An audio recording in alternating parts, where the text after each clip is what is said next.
నమస్తే,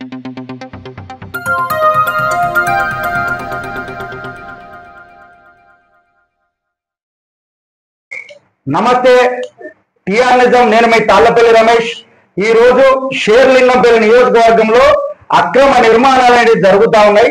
ఇది అధికార పార్టీ నాయకుల అండదండలతో జరుగుతా ఉన్నదని చెప్పేసి ప్రజలు అనుకుంటా ఉన్నారు. అందులో భాగంగా అన్ని పార్టీల నాయకుల యొక్క ఆలోచన తీసుకోవడంలో టిఆర్ నిజం బయలుదేరుతా ఉన్నది. దాంట్లో భాగంగానే ఈ రోజు మిద్దల మల్లారెడ్డి టిఆర్ఎస్ పార్టీ షేర్లింగంపల్లి నియోజకవర్గ ఉపాధ్యక్షుని దగ్గరకు వచ్చినాం. అక్రమ నిర్మాణాలు జరుగుతూ ఉంటే ఇక్కడ ఏ విధంగా జరుగుతుంది? అక్రమ నిర్మాణాల పైన మీ స్పందన ఏ విధంగా? ఈ రోజు షేర్లింగంపల్లి నియోజకవర్గంలో ముఖ్యంగా సర్కిల్ 21, సర్కిల్ 20లో విపరీతమైన అక్రమ నిర్మాణాలు. మరి ఒక్కొక్క నిర్మాణానికి మీడియేటర్లు, ఎందుకంటే డైరెక్ట్ జిహెచ్ఎంసీ అధికారులు పోయి మాట్లాడుకునే పరిస్థితి లేదు. ఒక్కొక్క అక్రమ నిర్మాణానికి దాదాపు 20 లక్షల నుంచి 30 లక్షల వరకు అవినీతి మరి అక్కడ జరుగుతుంది. మన ఈ రోజు వీళ్ళందరికీ షేర్లింగంపల్లి నియోజకవర్గంలో జరుగుతున్నటువంటి అక్రమ నిర్మాణాలకు ప్రభుత్వం నుంచి టీడీఆర్ తీసుకుంటే దాదాపు ఏదైతే రేవంత్ రెడ్డి ఈరోజు ఇన్ని లక్షల అప్పు ఉంది అని అంటుంది కదా, అప్పు మొత్తం జరిగిపోతే షేర్లింగంపల్లినే అంత అవినీతి జరుగుతుంది ఇక్కడ టౌన్ ప్లానింగ్ సెక్షన్ లా. మామూలుగా ఈ మున్సిపాలిటీ పరిధిలో ఎంత పర్మిషన్ ఉండాలన్నా, మామూలుగా బిల్డింగ్ కట్టాలంటే ఎంత పర్మిషన్ ఉండాలి? జిహెచ్ఎంసీ పరిధిలో మరి 240 గజాల లోపు ఉంటే 3 పార్కింగ్ ప్లేస్ 2 అంతస్తులు, 240 దాటితే 360 లోపల 3 అంతస్తులు, 500, 600 గజాలు ఉంటే 5 అంతస్తుల వరకు ఉండాలి. కానీ 200 గజాలనే 8, 9 అంతస్తులు వేస్తారు. మరి అక్కడ మౌలిక సదుపాయాలు లేవు. మళ్ళీ రోడ్ అయితేనేమి, డ్రైనేజ్ అయితేనేమి, కరెంట్ అయితేనేమి, ఇవన్నిటికీ ఇబ్బందులు జరుగుతున్నాయి. ఈ ఇబ్బందులకు మూల కారణం మన టౌన్ ప్లానింగ్ అధికారులు విధుల పట్ల నిర్లక్ష్యం వహించడమే. ముఖ్యంగా ఏసీపీలు, వాళ్ళ కింద ఉన్న టీపీఎస్లు ఏం పని చేస్తలేరు. ఎన్ని ఫిర్యాదులు వచ్చినా ఫిర్యాదు తీసుకోవాలి.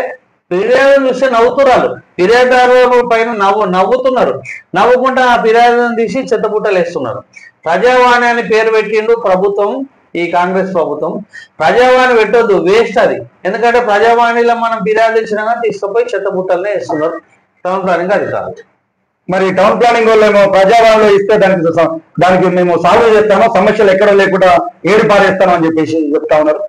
తప్పు ఇది. ప్రజావాణిలో మనము 8 ఫ్లోర్ 2 అంతస్తుల పర్మిషన్ ఉంది, 8 అంతస్తులు కడుతురు అని ఇస్తే వాళ్ళు మార్పింగ్ ఫోటోలు పెట్టి వాళ్ళ కంప్యూటర్ ఒక న్యాక్ విభాగం అని ఉంటుంది, వాళ్ళు ఏం చేస్తారు, అప్లోడ్ చేస్తారు అంతే. మరి సైడ్ మీద కోతలేరు, చూస్తలేరు. ఇది ఖచ్చితంగా విధుల పట్ల చాలా నిర్లక్ష్యం టౌన్ ప్లానింగ్ ఉంది. ఈ వ్యవస్థ మారితేనే ఈరోజు మనం అప్పుల ఊబిరి నుంచి మరి తెలంగాణ బంగారు తెలంగాణ కావడానికి అవకాశం ఉంటుంది. మరి దీన్ని కట్టడి చేయాలంటే ఎక్కడి నుంచి రావాలి? అసలు ముఖ్యంగా కట్టడి చేయడానికి ప్రభుత్వం నిర్ణయం తీసుకోవాలి. ఏ అధికారి అయితే విధుల పట్ల నిర్లక్ష్యం వహిస్తుందో వెంటనే వాళ్ళ పైన చర్య తీసుకోవాలి, వాళ్ళ పైన ఉన్న అధికారులు. ఇప్పుడు మొత్తం కిందికెళ్ళి మీద అవినీతి ఉన్నది. ఇప్పుడు జోనల్ కమిషనర్ వరకు మనము ఫిర్యాదు చేస్తే జోనల్ కమిషనర్ కూడా సిపికి రాస్తాడు, సిపి ఏసీపీకి రాస్తాడు, మళ్ళీ లాస్ట్ కిందికి వస్తుంది. మరి ఎక్కడ గిట అవినీతిని అధికారమనే డైనామిక్ ఆఫీసర్లు లేరు. డైనామిక్ ఆఫీసర్లు ఉండి మరి ప్రభుత్వం కూడా కట్టడి చేయాలి. ప్రభుత్వ అధికారులు కూడా దీన్ని కట్టడి చేస్తేనే కట్టడి అవుతుంది. హైదరాబాద్ లో అక్రమ నిర్మాణాలు జరుగుతుంటే దీన్ని తీర్చాల్సినటువంటి బాధ్యత దానికి సంబంధించిన టౌన్ ప్లానింగ్ లేదు కానీ టీపీఎస్ లేదు కానీ కమిషన్ల పైన ఉంటుందని చెప్పేసి చెప్తా ఉన్నారు. ఇది ఖచ్చితంగా వాళ్ళ పైన ఉండాల్సిన ఆవశ్యకత ఉన్నది. ఎందుకంటే గవర్నమెంట్ ఈరోజు అప్పుల ఊపిలో ఉన్నదని చెప్పినప్పటికీ ప్రభుత్వంలో పనిచేసే అధికారుల లోపాల వల్లనే జరుగుతుందని చెప్తా ఉన్నారు.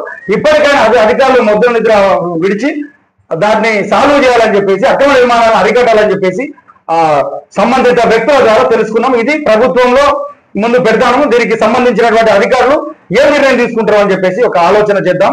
ఇది ప్రజల ముందు పెడదాం.